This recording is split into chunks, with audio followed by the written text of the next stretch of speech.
माननीय सदस्य जयराम जी बोलिए, बोलिए आप, बोलिए आप, बोलिए। धन्यवाद अध्यक्ष महोदय। मैं माननीय राज्यपाल महामहिम के अभिभाषण की सराहना करने के साथ साथ अभिभाषण के विपक्ष में कुछ बातें रखना चाहता हूं। माननीय राज्यपाल के अभिभाषण क्रम संख्या 6 में केंद्र सरकार से 1,36,000 करोड़ वापस लाने की बात कही है और सही भी है, और हर एक राज्य को उसका बाकी पैसा मिलना चाहिए, उनका हक मिलना चाहिए। लेकिन अध्यक्ष महोदय, मैं आपके माध्यम से सरकार से पूछना चाहता हूं कि राज्य के सभी बैंकों ने मिलकर 2019 से 2024 तक 5,55,018 करोड़ रुपए दूसरे राज्यों को भुगतान करने का कार्य किया है।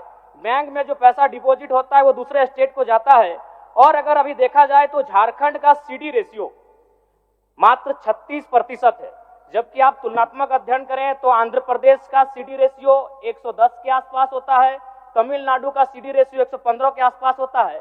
अगर और सबसे महत्वपूर्ण बात कि बैंकर समिति के अध्यक्ष माननीय मुख्यमंत्री होते हैं, अगर इस पैसे को हम लोग बचा के अपने राज्य में ले आते हैं तो लोन के माध्यम से यहाँ के युवा, यहाँ के महिलाओं को अगर निर्गत कराते हैं तो बहुत बड़ी समस्याओं का निदान होगा। इसलिए मैं चाहता हूं कि सत्ता का ध्यान इस ओर आकृष्ट हो। मैं आगे अध्यक्ष महोदय, राज्यपाल महोदय ने अपने अभिभाषण में शहीदों का जिक्र किया, शहीदों के विचारों को आत्मसात करने का जिक्र किया, लेकिन मैं कहना चाहता हूं कि शहीदों के उन्हें माला चढ़ाना, उनके विचारों को आत्मसात करने से कहीं ज्यादा जरूरी है शहीदों को सम्मान देना।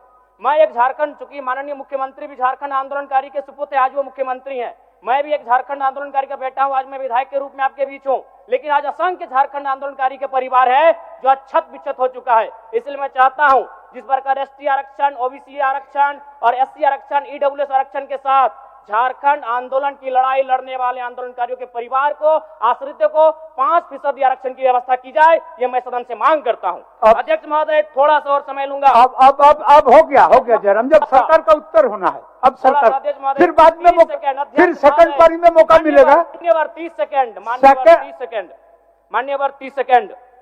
चलिए बोल लीजिए।